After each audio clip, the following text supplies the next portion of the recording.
1881 Panama का isthmus. फ्रांसीसियों के लिए यह एक भौगोलिक असुविधा थी, दुनिया के लिए यह हरा नरक था। फर्डिनेंड दे लेसेप्स, वह आदमी जिसने सूडान की रेत को जीत लिया, यहाँ समुद्र स्तर की नहर के सपने के साथ आया, एक पास डे नाइवो।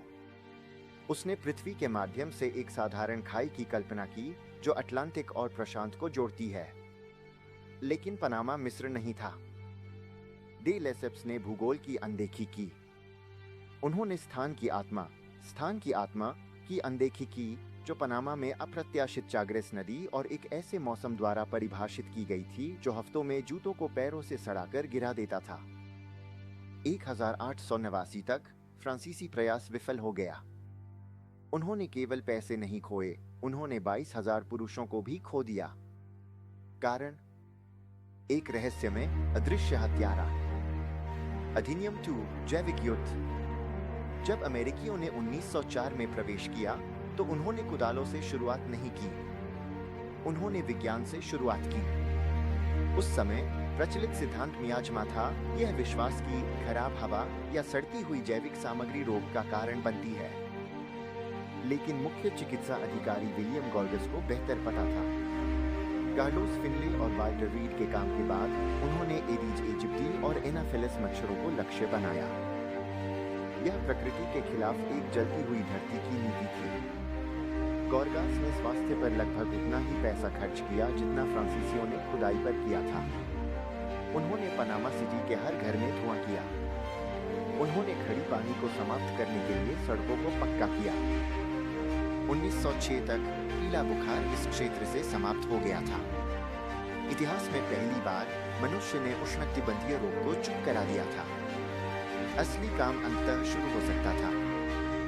अधिनियम 3 पानी की सीढ़ी। बीमारी पर काबू पाने के बाद अमेरिकियों ने समुद्र स्तर के सपने को छोड़ दिया। इसके बजाय उन्होंने पानी का पुल बनाने का निर्णय लिया। इसके लिए गाटुन बांध का निर्माण करना आवश्यक था, जिससे गाटुन झील बनी, एक विशाल मानव निर्मित जलाशय जो समुद्र स्तर से 85 फीट ऊपर है। टालों को नहर का धड़कता दिल माना जाता है। इन्हें पानी के लिफ्ट के रूप में सोचें। प्रत्येक कक्ष 1000 फीट लंबा और 110 फीट चौड़ा है। वे पंप का उपयोग नहीं करते। इसके बजाय वे गुरुत्वाकर्षण की सरल सुंदरता पर निर्भर करते हैं। विशाल नाले इतने बड़े कि एक लोकोमोटिव को उनके माध्यम से चलाया जा सके, ऊपरी झील से निचले कक्षों में पानी छोड़ते हैं।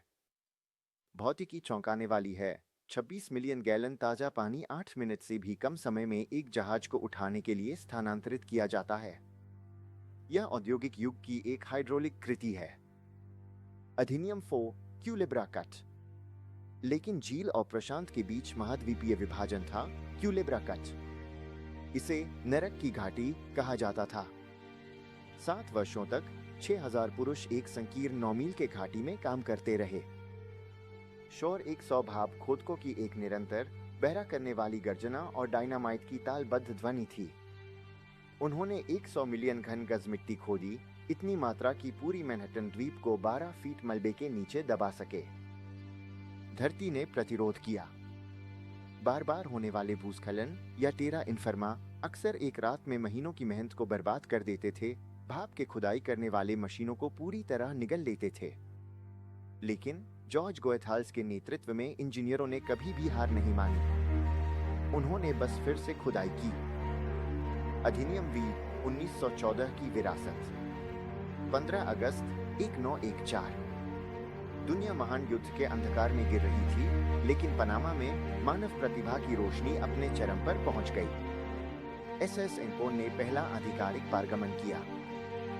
न्यूयॉर्क से सैन फ्रांसिस्को की यात्रा 13,000 मील से घटकर केवल 5,000 मील रह गई। दुनिया अब पहले जैसी नहीं रही।